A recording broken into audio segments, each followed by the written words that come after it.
सबसे अच्छे निवेशकों में से एक माने जाने वाले लिंक फेडरेशन के अध्यक्ष पीटर लिंक एक म्यूचुअल फंड मैनेजर और एक परोपकारी व्यक्ति हैं।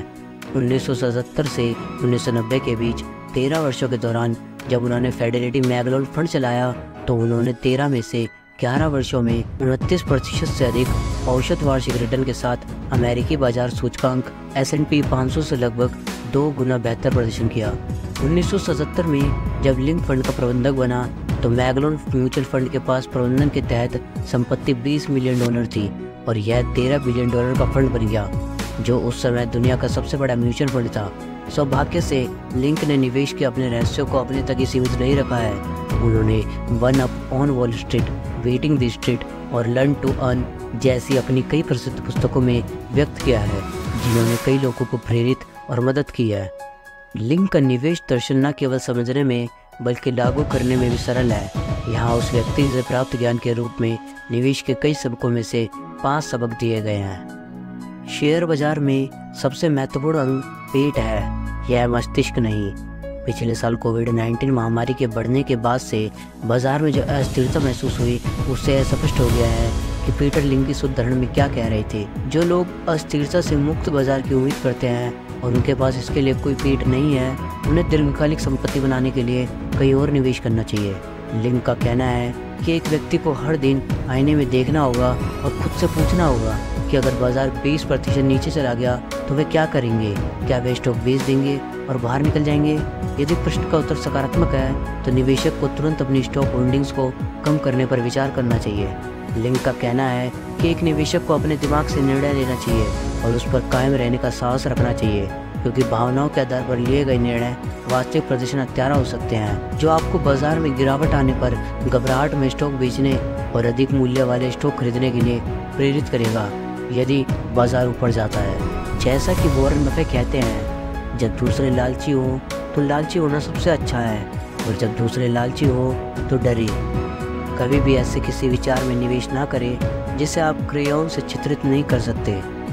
इस विचार के पीछे मूल धारणा यह जानना है कि आपके पास क्या है और आप इसके मालिक क्यों हैं, चाहे वह स्टॉक, वायदा और विकल्प या क्रिप्टो करेंसी का कोई भी बाजार हो। लोग अक्सर हॉट टिप्स के चक्कर में पड़ जाते हैं जो आपको कम समय में अमीर बनाने का वादा करते हैं। लिंक का मानना है कि एक निवेशक को कंपनी उसके इतिहास, प्रतिस्पर्धियों और उसके उद्योग के माहौल और जोखिमों से अच्छी तरह वाकिफ होना चाहिए। कई कंपनियों को समझना आसान है और कई कंपनियां उतनी ही जटिल हैं। उनका मानना था कि निवेशक को किसी कंपनी में निवेश नहीं करना चाहिए यदि वह यह नहीं बता सकते कि कंपनी 10 साल के बच्चे को 2 मिनट या उससे कम समय में क्या करती है। यदि कोई निवेशक उस कंपनी के बारे में आश्वस्त है जिसमें वह निवेश कर रहा है तो वह कोई भी अवैधपूर्ण निर्णय लेने से बच सकता है। मैंने डंकिन डोनट्स में पैसा कमाया, मैं इसे समझ सकता हूँ। जब मंदी होती है तो मुझे इस बात की चिंता नहीं होती कि क्या हो रहा है, मैं वहाँ जा सकता था, लोग अभी भी वहाँ थे, मैं इसे समझ सका।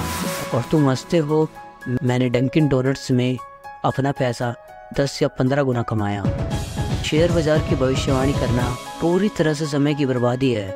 यह उदाहरण बहुत प्रासंगिक है, जैसा कि हमने अप्रैल 2020 में देखा था, जब वैश्विक वित्तीय बाजारों में कोविड-19 महामारी के परिणाम स्वरूप भारी गिरावट आई थी और विशेषज्ञों द्वारा की गई हर भविष्यवाणी और हर तकनीकी विश्लेषण विफल हो गया, क्योंकि एक अभूतपूर्व घटना घटी जिसने सभी को प्रभावित किया। दुनिया के देश, अलग अलग देशों की अर्थव्यवस्थाएं देश के भीतर और बाहर होने वाली कई घटनाओं के अधीन होती है और उनमें से कई अप्रत्याशित होती हैं। जैसा कि लिंक कहते हैं, किसी ने भविष्यवाणी नहीं की थी कि 1982 में मंदी के बाद सबसे खराब मंदी आने वाली थी, जहां 14% मुद्रास्फीति, 12% बेरोजगारी और 20% प्राइम रेट होगा। इसलिए निवेशक को उस चीज़ के बारे में चिंता नहीं करनी चाहिए जिसे वे नियंत्रित नहीं कर सकते, बल्कि उस कंपनी के बुनियादी सिद्धांतों पर ध्यान केंद्रित करना चाहिए जिसमें उन्होंने निवेश किया है।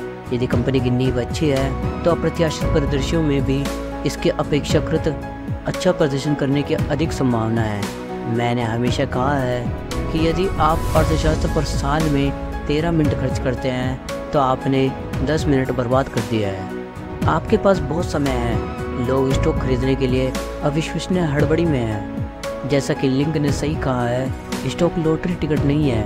वे एक सरल सिद्धांत पर प्रकाश डालते हैं कि एक अच्छी कंपनी अच्छा रिटर्न देगी और बुरी कंपनी अच्छा रिटर्न नहीं देगी। एक निवेशक अभी भी रिटर्न में अपने निवेश का कई गुना कमा सकता है, भले ही वह IPO के कुछ साल बाद कोई स्टॉक खरीदता हो। निवेशकों को किसी कंपनी का स्टॉक खरीदने में जल्दबाजी नहीं करनी चाहिए, जब तक कि उन्हें कंपनी और इससे निवेशक को मिलने वाले रिटर्न पर भरोसा ना हो। हाल ही के दिनों में सोशल मीडिया के आगमन के साथ निवेश करते समय फोमो, छूट जाने का डर का एक तत्व सामने आया है, जो कई निवेशकों के निवेश निर्णयों के लिए एक महत्वपूर्ण कारक बन गया है। इसे विशेष रूप से क्रिप्टो करेंसी बाजारों में देखा जा सकता है, जहां यह देखा गया है कि लोग ट्वीट और ऑनलाइन चर्चाओं के आधार पर अपनी जीवन बचत का एक बड़ा हिस्सा क्रिप्टो करेंसी में डालते हैं। आपको सभी लड़कियों को चूमने की ज़रूरत नहीं है। मैं 10 बैगर्स के अपने हिस्से से चूक गया हूँ और इसने मुझे बाजार में मात देने से नहीं रोका है। कई निवेशक पिछले वर्ष के प्रदर्शन के आधार पर स्टॉक चुनते हैं और उसके अनुसार अपने पोर्टफोलियो में बदलाव करते हैं। इससे पोर्टफोलियो गड़बड़ हो जाता है और यह अक्सर धन सृजन के लक्ष्य के लिए प्रतिकूल हो जाता है। अल्पावधि में बाजार में शीर्ष प्रदर्शन करने वाले शेयरों या फंडों का पीछा करने के बजाय निवेशक को अच्छे शेयरों की पहचान करनी चाहिए और उनमें निवेश करना चाहिए, जिनके बारे में उनका मानना है कि लंबी अवधि में उत्कृष्ट रिटर्न मिलेगा। हालांकि मैंने कुछ सुपर मॉडल शेयरों को मिस किया है, लेकिन मैंने अपने करियर में कुछ खूबसूरत शेयरों को भी चुना है। काश मैं और अधिक शेयरों में निवेश कर पाता जो कई गुना बढ़ जाते, लेकिन इससे मेरे दीर्घकालिक प्रदर्शन पर कोई असर नहीं पड़ा।